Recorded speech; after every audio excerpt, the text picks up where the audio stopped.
Hello and welcome to This Is War 40k. I'm Simon, your host, and as always, I've got some excellent content creators to join me to talk about some nerdy 40k stuff. Tonight's stream's a little bit different to usual. Instead of being a traditional interview, we've basically got in the beers and we're going to talk about backstories and maybe some other stuff. So let's get him some friends. So first of all, he is into way more than just 40k. I can't be asked to list everything because it would drive you all mad. So please welcome Shyfty Industries. Hey Pete, That's how's it going, mate? Yeah, not bad, not bad. Yeah, you're right. The list of games is ridiculous. I mean, I can't even keep track of everything I've got now. So, yeah, ever-growing pile of shame. Well, one day we will try and get through that list, and then that way I can write you a better intro than I don't know. And then, all right, and let's get in another mate then. So all the way from north of the border, the Scotsman representing the Crimson Fists. Let's bring him in. It's Rynns. Ian, how you doing, mate? Yeah, not too bad. He only plays the one game just now. Yeah, good for you, mate. Just 40k and Kill Team count as two separate games, then? No, they don't. Well, in that case, it's just us then. But we can turn Pete off if we don't like what he's saying. Well, thanks for joining me, gents. So I need your help, I suppose, because I am the noob when it comes to 40k in the more recent sense of getting back into it. So I want to talk about backstories for armies. Now, Ian, mate, I know you have thrown yourself headfirst into the lore around what you're building for your main army. So I thought that would be a good way to talk to you about how you came up with that. It's, what's the rule of cool for you? And then, Pete, because you're into so much, I know you've done lore in many shapes and forms, from following the books or to creating your own stuff. So I thought it'd be a nice contrast between two different perspectives. And for me, Space Wolves is the main army I'm working on. We didn't have successive chapters. I've just got the new codex a few months back, and now it's a thing, and I have no idea. So let's talk something. Let's talk some lore. Start with you, Ian, mate. I think that's probably a good way to go, because let's talk to a man that has got an impressive looking army that follows some of the 40k laws. Why don't you tell us about Rynns' third company? Well, what got me started back into, I don't know if you guys listen to Luton on YouTube. He started doing, I don't know how, he appeared on my YouTube feed, and then I watched every single one of his videos, and he's really into his lore. So I decided, you know what, I'm going to get back into it. So how do we look about? Started on the wiki a bit just to get myself grounded. I tend to do that, and then I finally got the book. I finally got Rynns World, so I'm reading that. I've got my codexes behind me now, so reading through them, and it's a good sort of basing. And I think I've said on a previous stream, I went onto the chat boards for Crimson Fists, and somebody just put in a short summary as institutionally Spanish, and I thought that's quite funny. Let's go there. And also just the fact that I know there's controversy around this, but I like Imperial Fists because they just do a job. They're not the most exciting chapter. They build a wall, they sit behind it, they shoot everybody. And that just suits me. That suits my play style. That's why I like to build a wall and shoot everyone. Except I don't like the color yellow, so it couldn't be Imperial Fists. I wouldn't want to do.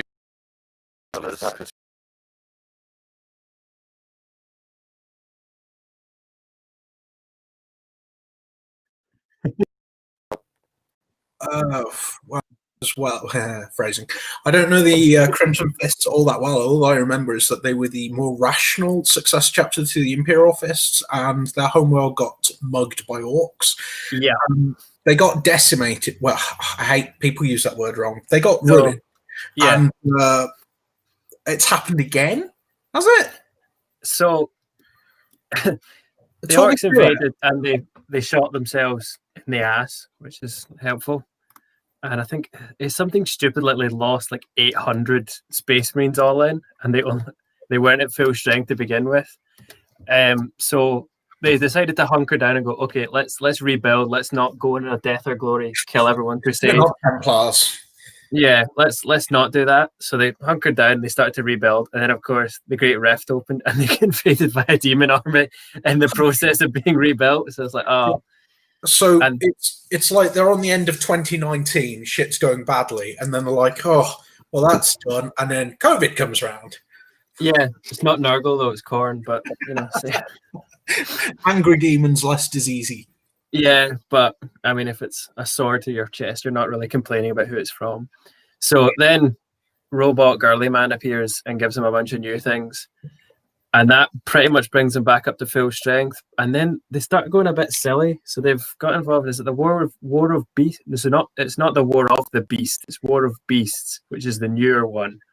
Okay. And I think that's on one of the planets. You know how there's like the dark side of the Imperium and then the light side of the Imperium. There's the two. Nihilus Rift. Yeah, yeah. I mean, one of the wasn't it? One of the passages through it is like there's just like one planet that's somehow got a stable warp gate through it, and they sent 5 companies there to get eaten by gene stealers. And beyond that, not much. Although the new codex has got them with a big arrow pointed towards the Pariah Nexus, so possibly might tie in the future with what's coming out today. I'm not sure. That but could be pretty nasty. Have you read the Indomitus fluff? The book they did. I've not read the book. I know there's sort of bits and bobs, but nothing specific. I bought the book because of a certain review I read online by a Shyfty Industries about Indomitus. The quote was brilliant. Am I coming through any clearer? No, you still sound like you're fucking a toaster. That's frustrating. The sentiment's there. The sentiment's now. Right, we're going old school.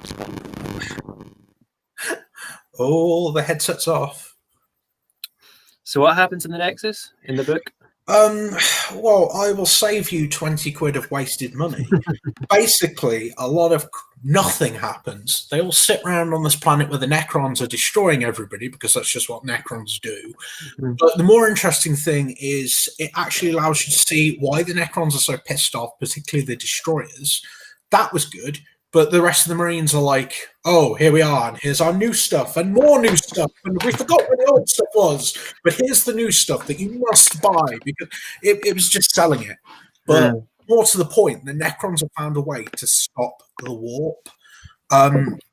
From what I gathered, the Blackstone, they had a giant Blackstone obelisk, and it caused the Marines to crash out the warp and be unable to get home, because it calmed it completely. It pretty much killed off the navigators and everything. They were just like, I can't see shit. And it's like suddenly you've gone from a blind guy who can see psychically to just Stevie Wonder without the musical talent. So yeah, that was that. But generally, 20 quid book. That's now just props up a table because it's shit.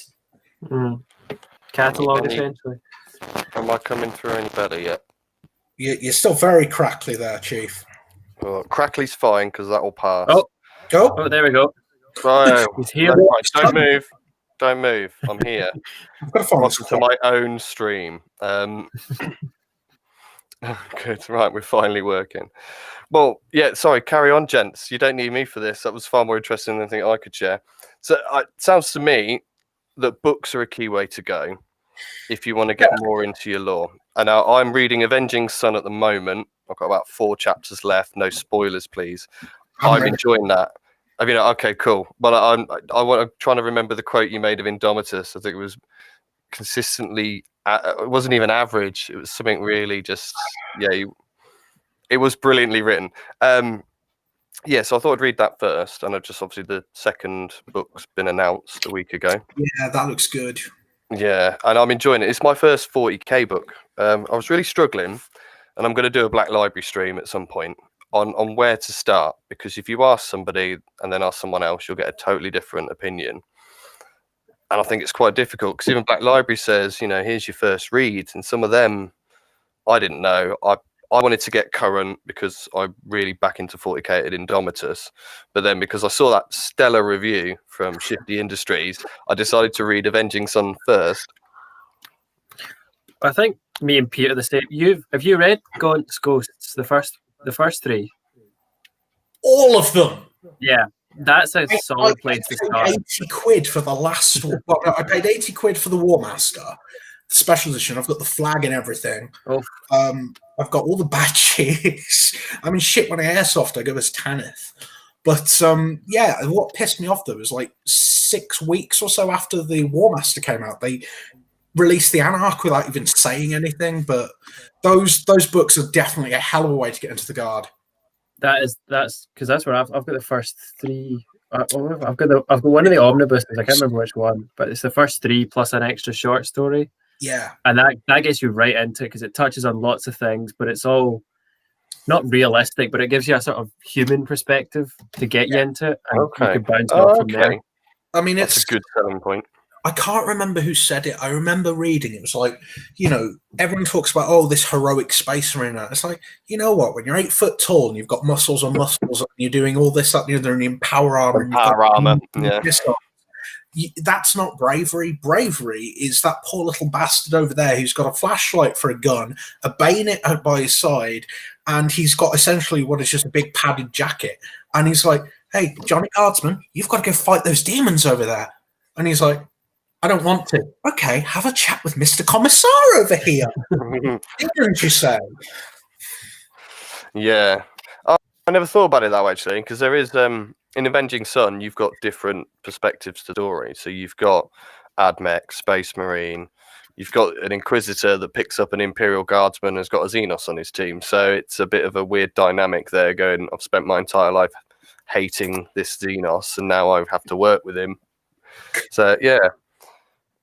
Interesting. So, to me, that's what I'm thinking is helping me at the moment actually stretch a little bit beyond the codex. So don't get me wrong, there's plenty of great stuff in a codex, and it is the starting point if you're getting into 40k and building an army before you take the plunge and buy 1,000 points of it. But I'm finding that I wish I'd started looking. Have I gone again? No, it's just I bought 1,000 points of it and then I bought the codex. It's not the right order to do so. Well, you came at this from a painting perspective, though, didn't you, Rynn? That's the start. To be fair, I did have the second edition Space Marine Codex. Does that count? Yeah, I suppose you've got a bit of. Well, to be fair, I've heard that people say you should always start with the Codex. Even the manager of my local store said buy the Codex before you invest any money. But I've not met a single person that's ever done that. I'm pretty sure I suppose I got Indomitus. Yeah, I did. I bought all of my minis. Almost all of them before I bought the Codex, so I should really take that back. People say you should do it that way. But to be fair, I had Space Wolves before, I'd read Codices before, so it wasn't completely the wrong way around. But yeah, see, because I'm struggling with the lore beyond the pages of that. And obviously with Space Wolves, successor chapters being really new, there isn't a lot of lore on that. There's, the Wolf Spear, and 400 times many articles on why you can't have successor chapters to Space Wolves. Yeah, because there was the Wolf Brothers. That was back like when we just had Marines before we had, Primaris Uberalis. And supposedly the Canis Helix went batshit in them, and they all just turned into, not wolves, because there are no wolves in Fenris. Hashtag Magnus did nothing wrong. Is there not a new secret Thousand Suns successor as well? Am I getting that wrong? No, you're not wrong, but the jury's out. Now, if I remember correctly, a lot of people were looking at the Blood Ravens, those thieving bastards, and a high propensity of psychers. They were like, did they use the gene seed? Now, the thing is, the gene seed it's still on Terra, if I remember right, because, particularly with the new releases, the Primaris, Call has uncorrupted examples of all 20 chapters gene seed, including the 2 that were banished. So that means, he was turning around to Gilliman when he comes back, and he was like, look, I can make you, I've got 10,000 loyalist Marines, I can make you double that if you let me use the new stuff. And Gilliman was like, no, do you not remember what those arseholes did? And he's like, okay, I won't use it. Wink. And I think they're called Sons of the Phoenix, and it's very strongly suggested, even down to just the colours, that they're Emperor's children. Oh, is that what it is? Yeah, I was sure it was. I spend a lot of time. Well, I won't spoil Avenging Sun for you, but you start to learn just some of the extent that Belisarius Cawl went to with his meddlings. Cawl. You what? Sorry. I don't trust Cawl whatsoever. I mean, there's No. a book just about him, and it's like, I get that what he did is a monumentous achievement, but at the same time, it's like the running joke is he's just going to go order 66 on them. One day, Gilliman or someone will just go, Cawl, stop doing new shit. You're freaking everybody out. Follow the rules. And he'll go, 66. And there'll be a lot of dead Jedi, which is going to be more of an achievement. There are no Jedi in this universe, but even the younglings. Yeah, that wouldn't surprise me. I mean, there's no doubt that he's loyal, though. So that's the thing. But Is he though? Yeah, no, he's devout in his worship of the Omnissiah, and that's the dichotomy, I suppose. That's not necessarily loyal though, because they're not. Well, yeah, exactly. That's not necessarily loyal. But that's where you start. The black and white becomes grey, doesn't it? Because what you would consider loyalty and devotion in one case to him would mean he'd not think twice about doing some of the stuff he's done. Throw on top his ego and his loyalty to himself, and then suddenly you do have the greatest creation of a madman scientist that would do in the name of whatever he decides is the right way to do it, or what he should be doing. That's terrifying. The road to hell is paved with good intentions. I mean, you can justify anything by saying it. I mean, there's a great game, if you've ever played it, called Frostpunk. Oh, I do, religiously. Is, yes, you've got to keep everybody alive. And sometimes, the first time I played it, I tried to be a decent human being. And I did too. Everybody died. So you turn into a total bastard, and then suddenly your big brother society survives. So it's just, it's the old question, does the end justify the means? The Imperium is stagnant. We were warned about this back in the Heresy. Alfarius may not necessarily be chaos, and I'm a big believer of that, because there's like an alien syndicate, the Cabal or something, and it was like there's Elder in it, I think there was Slan as well, tying back into fantasy, and they were all like, look, we can kind of seize time and everything in ways you can't. Shit is not going to go well if you keep doing what you're doing. And they're like, but we're just making an empire. And it's like, yeah, that's not going to go well. If you keep doing what you're doing, chaos will win, and your empire will just rot. And it's just like, Well, who's fueling the chaos gods more, the Imperium or chaos? Well, when it comes down to the souls that are going there, it's actually the Imperium, and obviously the Eldar a bit. Say that as well, because going back to what Ian was saying, Ghost hints on that.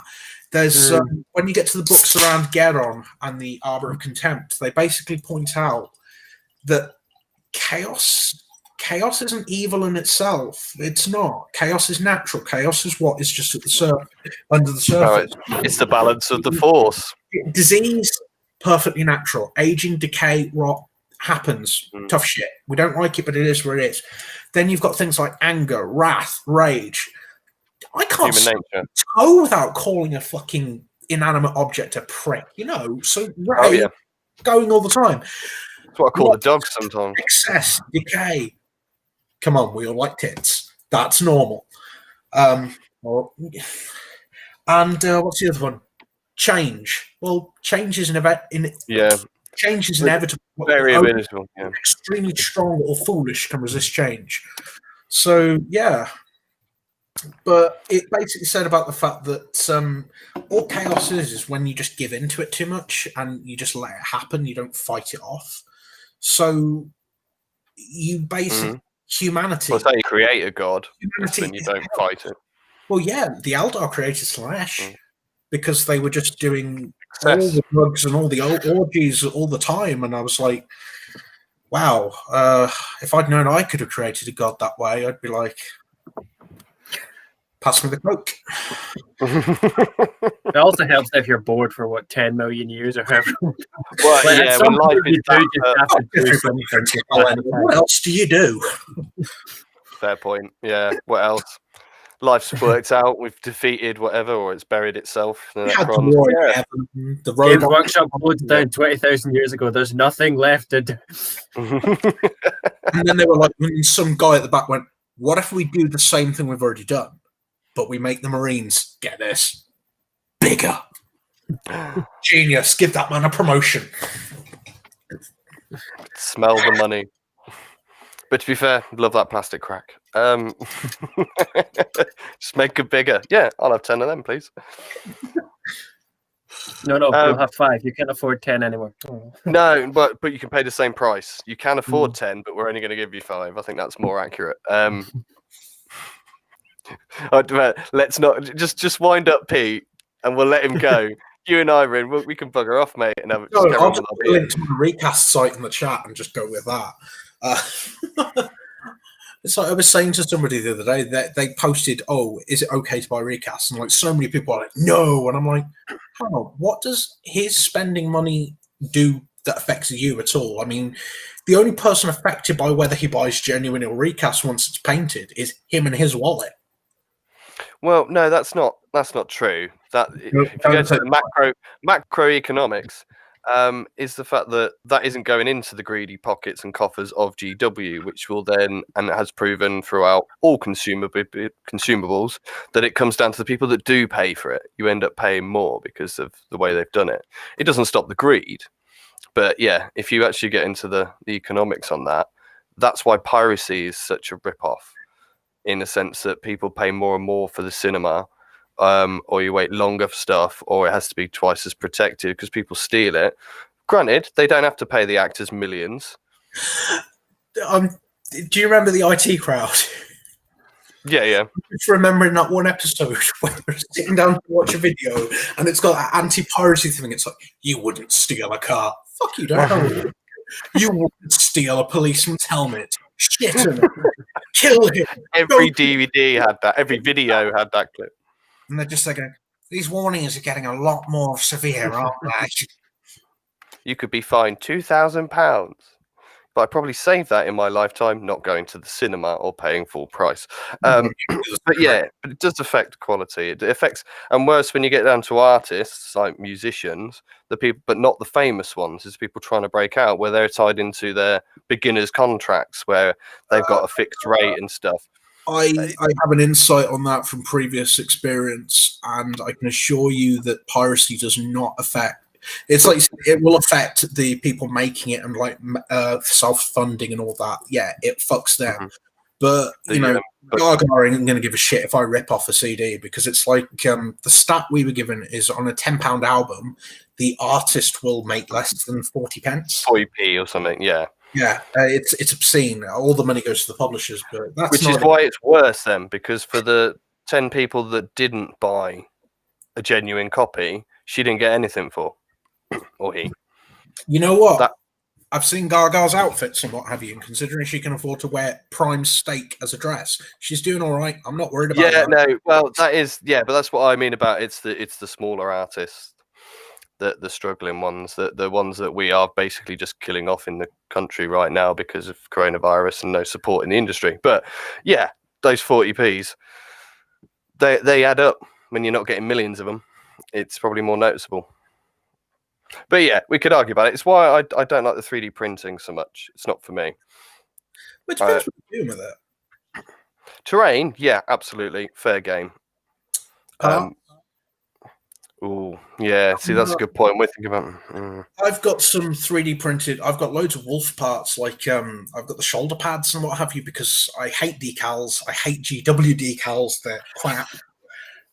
And it was easier to just get 3D prints and just stick them on.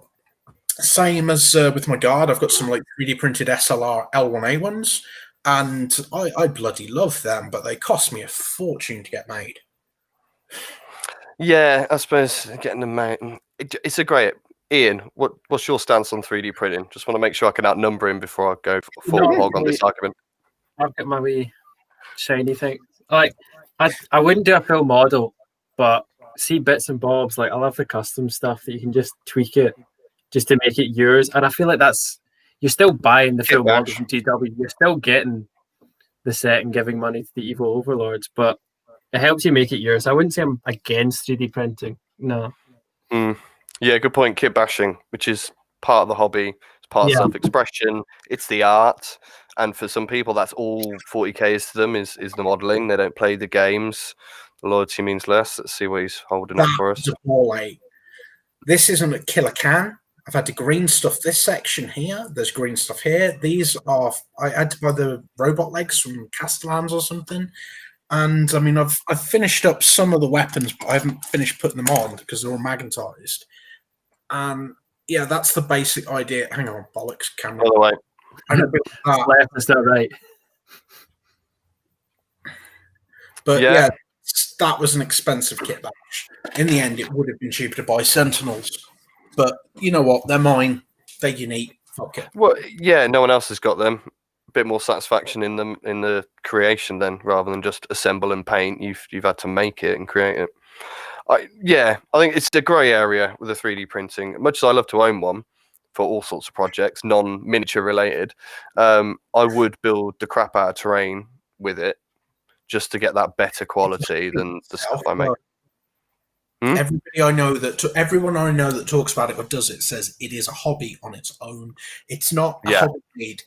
Printing is a hobby. I mean, for an average build, print, whatever you want to call it, you're looking at like 18 hours on something. Yeah. But I mean, the thing that puts me off more than anything, because I mean, I nearly got one like last year at one point, because I was like, I think it was the Lego Mars or something, which is a resin printer as well, so better quality, less print lines. But the thing that put me off was the more I looked into it, the more I researched, it's the fact that cleaning it is going to be an absolute nightmare because that's resin. Toxicity, I've got the little one running around, that's going to kill him. I'll be high in the back room. I'll be happy with that, but I can't risk Got to keep it out of light, haven't you? Yeah, but you got to you have to buy a curer for it as well. And I'm like, oh shit, this is getting more and more expensive. But the thing that bothers me more than anything, and it's even down to the plastic ones, is you can have a print fail. The phrase I saw one of my friends use was the nozzle gets jammed and you get like a rat's nest. And I was just there going, you know what, as cheap as the material might be, between having to clean it and that, if I've still had to pay for the material, I know I've wasted it between calibrating or it going tits up. You get 17 hours into that print. Yeah, I'm going to be so pissed. So I'm just like, yeah, you know, I hate wasting time and resources. So I was just like, I'll just pay people to do it for me. It's easier. Yeah, there is that. Yeah, don't know. I think you're right about it being a hobby in itself. And a huge investment. I don't think the quality's there yet. I do think you can get some awesome, I don't know what to call them, 3D print files, mapping files. Thank you. For some nice stuff for terrain, but I don't think you get the miniature level kind of quality yet, unless you went resin, and even then it's... well, I've had some decent work. I mean, the tanks I've been building, like the last couple of kit bashed ones I did, those were 3D prints of a pretty good guy. But I've got a scenery piece that I enjoy putting together, but again, his printing, I won't name him because, you know, it's still a nice piece, but the layer lines, they're too, like, obvious. Mm-hmm. And it's got that horrible ridge thing all the way through. Yeah, you can see it doing that sort of... Yeah. And it's basically, it's the equivalent of having brush strokes on a mini. It's because you can see where it's gone and it's just cured and it doesn't blend. I mean, somebody was saying there's a machine being built which basically turns solvent into an aerosol, and it shines up the plastic and melts down the layers. But as it melts down the layers, it also takes off some of the details. So it's the between detail and tidying it up. So you're just like, whatever. Yeah, a bit like going to a polish, but you're going to lose some of the quality, but some of the material. Yeah, pretty much. Hmm. Oh, right. How many things we got? Because there's not much going on with the chat. Nothing. But we've just had some other people drop in. Let's get some chat going in a minute. Right, backstories then for your army. Question for both of you. Well, I suppose you've already done it, but for Ian, would you change your Crimson Fists to a successor chapter, whether that be just make a big shift for the whole thing or just to play a battle? And if so, what would you go for, the same chapter stuff, or would you go completely different, take advantage of that? Well, I just want to know if you're a diehard, Ian. Well, see, my new guys are all Minotaurs, so clearly I'm not a diehard. I've clearly already given up on them. I don't know. I feel like my main one's going to be them for now, just because I've got enough of them and then I know them. I understand how they work. How to But play them, yeah. I'm still not confident enough to make my own yet, in terms of like make your own chapter, make your own regiment, or whatever it is. But I don't know. I think I'll play about with a couple more. I do like having somewhere to work off from, because I know, like, see some of the original ones, like Ultramarines or something like that, like the big original ones. I feel like that's too restricting. Whereas successor ones, it's you start here and then you do whatever you want. But this is like it's setting up ground rules as opposed to setting up the whole story, and then you bounce off of that, which I think is more interesting. And I'm not experienced enough yet to just go, oh, this is the gold cloaks. These are my chapter. I mean, even that's not an original. I couldn't even think of an original name staring at a blank bit of wood. I'm kind of with you on that one. I don't know if I got enough experience, but there's a bit of a story for the reason I wanted to do this stream. Pete, what do you reckon, mate? Well, the way you worded it originally was interesting when you asked him, would he run his Crimson Fist as another chapter or whatever, because it's got better rules or something. And you know what? That is one of my pet peeves. I mean, I know at least one guy that does it. It irritates the tits off me, because it's like, oh, these are my Marines that are painted as this, but I'll be running them as this because the Codex came out like last week and it's better now. And I'm like, are you fucking serious? Take 10 victory points off them for not painting correctly. Well, exactly, yeah. But it's a piss take. It's just I'm. This is why I don't play for the whole meta thing. You know, I don't know why you bother. But I mean, what with my army, it's like I'm going to build it as this. I'm going to come up with some stuff, fluff, reason for why they are what they are, and then that's it. Don't ever change it. You can like evolve it or something, or like take the Crusade system. That's a brilliant way of doing it. You could say, okay, they started off doing this, but then shit happened, and like anybody else or anything else, they had to adapt and change. So yeah, but they remain the fluff. Well, at the end of the day, if you are doing if you're doing Ultramarines or something, and like the fluff is it's set in stone almost. It's like, okay, you don't have too much wiggle room. But I mean, I don't give a monkeys. If you want to have like a specific unit of them and they've gone through an experience that, you know, changed and whatever, go with it. Yeah, love that. Yeah. You know, at the end of the day, it's like you're there saying you worry you're not experienced enough to make up your own fluff. It's like, well, here's what you do. You sit down, you think of an idea, and you go with it. That's all you've got to do. It's your plastic, your metal, resin, whatever. I miss metal. Yeah, me too. At the end of the day, they're your toy soldiers. Yours is the key word in that. Good question from Mr. Runaway Train is, do you need that? It's not part of the rules, or is it part of the rules? It's not. So fair enough. You don't need any backstory or fluff. You don't need it. I remember Wolves in particular had a thing called sagas, just the same as previous editions Guard had regimental doctrines, and you would pick those and they would give a buff. I mean, you'd get like a buff, but you'd be limited on what you could take, kind of thing, and it was designed to shape your army. Similar thing they're doing now, at least with the last Guard Codex, you pick certain doctrines, you still have to, and it can shape it, but it's like a jumping off point. You don't have to do it. You could open the codex and go, I want that, that, and that, and that, and just turn up. But I mean, no. Well, it's interesting to say you don't need it, and is it part of the rules? But there are, I've just thought of rules from a Space Wars point of view that do have an impact. So if you play Ragnar Blackmane, you have to use his saga. Whereas if you play any old captain and you're a successor chapter, you can pick the saga. Yeah. So and that applies for Logan Grimm Narrator, and I imagine the same thing applies to every Space Marine chapter.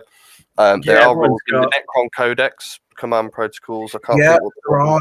You can customize your dynasties and everything now. Yeah. So and then it's fantastic. I've got to admit, I wasn't impressed with the price, but yeah, it's. The new codexes, if they're all that quality, yeah. The two I've had so far does give it, which is again part of the reason for this. I'll give you the story for why I'm asking these kind of questions. Is that I haven't put any of the heraldry on my Space Wolves. They do have yellow shoulder pads for their not chapter. Great Wolf Company or Wolf Company. I've got them yellow. I haven't bothered to put the transfers on. And just as I was getting through quite a large chunk of them, I've got the codex out and I'm going, successor chapters. That's the thing now. So, and because I am using the Blade Guard, everything from Indomitus, which doesn't look very Space Wolvy, I was originally going for Primaris Space Wolves. I was going to make them like Ragnar's Unproven. They were going to, so I'd have Ragnar Blackmane. I've got the Primaris Battle Leader for the Lieutenant. So I've got that Wolfie, but the rest of them weren't going to have much added to it. Oh no, Mr. Runaway Train, throw in loads of questions. No, that's what we want. Yeah, and I'm a newbie as well. That's why I get these guys to come on here and talk to me, so I can learn stuff that. I'm just a container. I pass all the questions up to hang up to Pete. Well, but Ian, you do have experience in this because you've built your own army based around, I know, the existing lore, but that meant something to you. So you've already done something that I haven't committed to yet. And that's, I think, important because I was going, I'm doing Space Wolves. There was no question with my Space Marines. But now I have a choice to do them differently. And I've been saying the whole time, I left the Blade Guard Ancient, the Captain Lieutenant, or basically a Chaplain and Judicia till last. Because I wasn't sure I was going to add them to this army because it didn't feel like they looked the part for Space Wolves. But then 2 months ago, I committed. A month ago, when I started painting them, actually, I committed and said they're going Space Wolves, so they're getting all the same colours. I'm going to call them Primaris, sort of unproven. They're not quite Space Wolves yet. They haven't earned the pelts. But now I have an opportunity before I put any transfers on, so I don't put, Blackmane's head on it, that I could just go for a successor chapter. I mean, they look different enough. They could be a purely Primaris successor chapter with my own fluff. But something you said, Ian, was I don't feel experienced enough to do that. And I'm comfortable with the lore I've chosen when I think about Space Wolves. That's why I picked it. So maybe get it right, get my army, enjoy it. And that's why I asked, can you just play them as something else? Because maybe in the future, I'll just say, don't look at the wolf's head. It's something else. They will be Space Wolves, but a successor with a bit more rules. But then Pete made a point that maybe you should make the commitment. And then you're stuck with them. It's just, I know there are players, literally, they look at whatever the flavour of the month is. They're like, oh, well, this time the new... I remember when Iron Hands came out, people were playing Ultramarines as like Iron Hands and what have you, and I'm just like, you're just lazy. No, they wanted to win if you play the Iron Hands, is it not? If you have got an Ultramarine army and you are playing them using the Ultramarine rule, using the Iron Hands rules just to win, you're the kind of person I don't want to play a bloody game against. You're a dick. You're that guy. You are that guy. You are a dick. Yeah.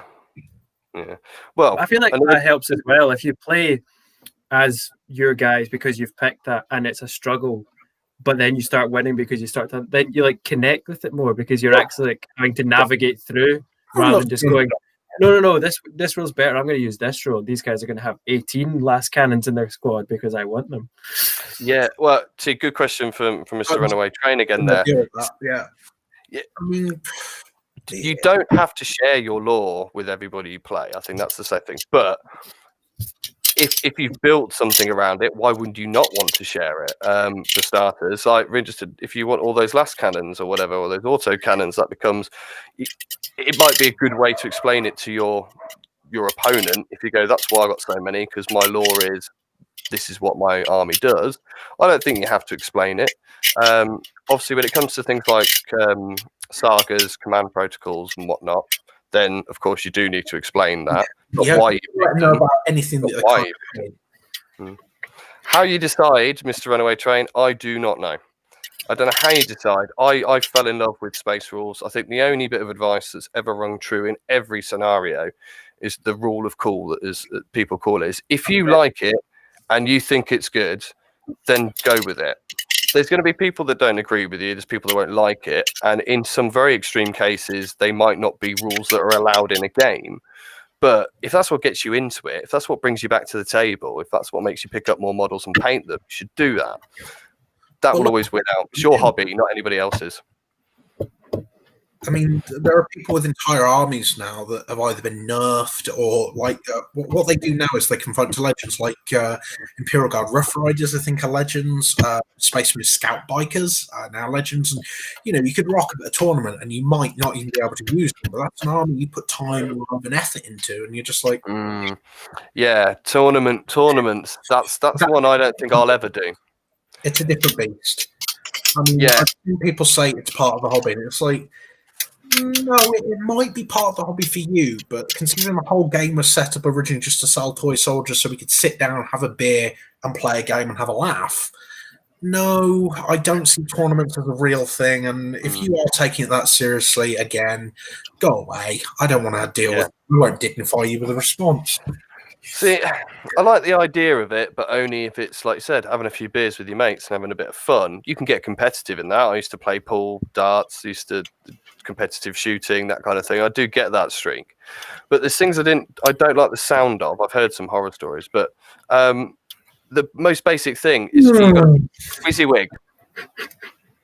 That is a bad Don't look at the chat. Keep going. No, right. I actually have a very good answer on this if you're interested. Well, you should have been here last week, Mr. Runaway Train, because I shared my opinion on the matter with Craft and Sheep. Shyfty, go for it, mate. It doesn't fucking matter. There could be female Space Marines, because look at it this way. I have been doing this for over 20 bloody years now, and I remember when the law said Marines are made this way, they go through this, XYZ has to be male. Yeah, well, less than 5 years ago, they dropped Primarch Marines on us, and we're just like, well, you're telling me that these guys have been hidden away for 10,000 years. Anybody that is giving shit to somebody who wants to make their army female or whatever, if they're following the rules at WYSIWYG, I don't care if they've got tits or not. Slash demons have got enough to go round. And more to the point, if you are the kind of player that gets hung up on that, get in the sea. Just get in the sea. Fill your pockets with rocks and get in the fucking sea. So, Ian, your opinion, pro or for? No, I'm joking. I don't want to put you on the spot, mate, but that's a strong opinion. I agree. I don't think there's it doesn't matter. And anyone who really is worked up about it, go and be worked up about it over there. Yeah. You don't have to play those people. I said there's two approaches you can come, two angles you can look at this from. We're into the female space race.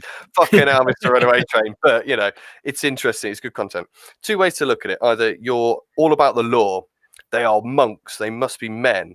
Law is made up. Law can be changed. Law has been changed. It has been. It's like saying you can't change the Constitution in America. Why is it called an amendment?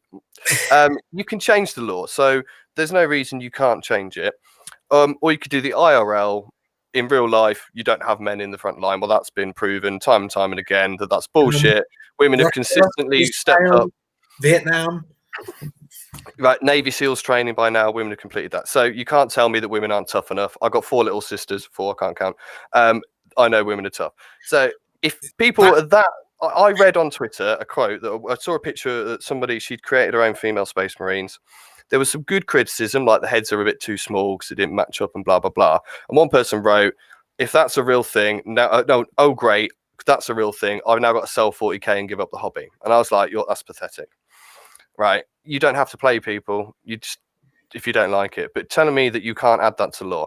Now, I did get a good response from Kevin, Craft and Sheep, made a really valid point. As his personal opinion, he said, I don't like it when they change the law, when they retrofit it. No. If they evolve it, like Primaris has evolved, like Necrons have been buried that it's evolved in, that's better than retrofitting it and wiping out that. And I said, I kind of agree with that because people invested in years. Plus, if you want to be progressive, and I think our society should focus on being progressive, then progress the law. Don't go back and whitewash it or sweep it under the carpet and go, oh, they were always there. Yes. And that's what Kevin was saying. This is, I mean, jumping off that. I mean, that was something I was saying the other day. I mean, I with having so little to do in between childcare and everything, because apparently that sort of job, but that's a different argument. I watched Mad Men, and before one of the episodes, they put up a warning saying, in this show, one of the characters dons blackface because it was I don't want to say acceptable, but they're like it was a thing then, and it used it to show like the characters' attitudes, and it's the 60s. We're not gonna pretend this shit didn't happen. And I'm like, no, that's just it. You should do that. You should show it how it was, what's all. And it's like, look, it's one thing to say, I did that, we fucked up.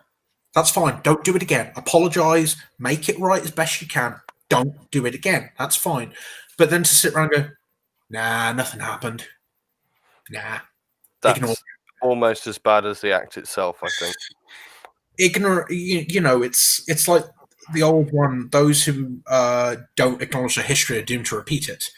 Yes, yeah. And it's a case of you've got to, if you don't acknowledge your faults, you don't acknowledge the mistakes you've made, you're just going to do them again. Mm-hmm. Well, I learn more from what I get wrong than what I get right. I think it's, and the sad reality is the human species is a rather terrible creature, and it's done horrible things and will continue to do that. But as long as we keep evolving, I think that's what you said. That's better. But yeah, certainly don't pretend it never happened, and that does a massive injustice to every group of peoples that's been offended or abused or mistreated in our history, to go, well, let's just pretend it to happen. Was I watching the other day? Oh, the Nick Sky box set, 1900s New York surgeons, and they were showing characters with blackface, and it's like, they should. That's how people behave then. They should handle it sensitively.